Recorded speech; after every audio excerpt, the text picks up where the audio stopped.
Olá, essa é a terceira aula do capítulo Gases Ideais ou Perfeitos. E aqui nós vamos trabalhar a equação geral e também a equação de estado dos gases.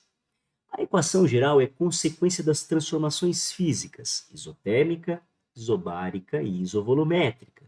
E nela nós temos pressão vezes o volume sobre a temperatura inicial do gás, sendo igual a pressão vezes o volume sobre a temperatura do gás na sua situação final.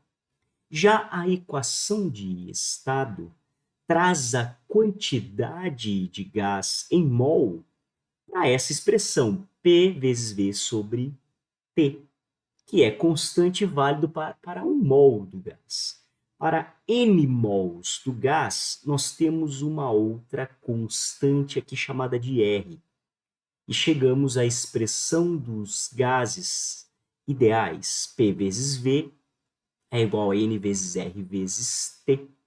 Para o vestibular, nunca ralei tanto. Aqui o N é um número de mols que pode ser calculado pela massa e a massa molar do gás, um parâmetro analítico importante para identificar o gás. E o valor de R, a constante universal dos gases, que não precisa ser memorizada, ela é função da pressão ou do volume a que esse gás se encontra. Acompanhe agora a dedução da equação geral dos gases a partir de duas isotermas e duas transformações, em 3 pontos. Na transformação 1 que leva do ponto 1 ao ponto 3, uma transformação isotérmica, nós temos que P1 vezes V1 é igual a P2 vezes V3. Já na segunda transformação, que leva do ponto 3 ao ponto 2, é isobárica, e nós temos que V3 sobre T1 é igual a V2 sobre T2. Isolando V3 e substituindo essa expressão na primeira, nós podemos concluir que P1 vezes V1 sobre T1 é igual a P2 vezes V2 sobre T2, que é constante para uma determinada massa, uma determinada quantidade de gás. Vejamos agora um problema sobre a aplicação da equação geral dos gases. Certo gás ocupa um volume de 10 litros a uma dada pressão e temperatura. Qual o volume ocupado pela mesma massa gasosa quando a pressão do gás se reduzir a 3/4 da inicial e a temperatura absoluta se reduzir em 2/5 da inicial?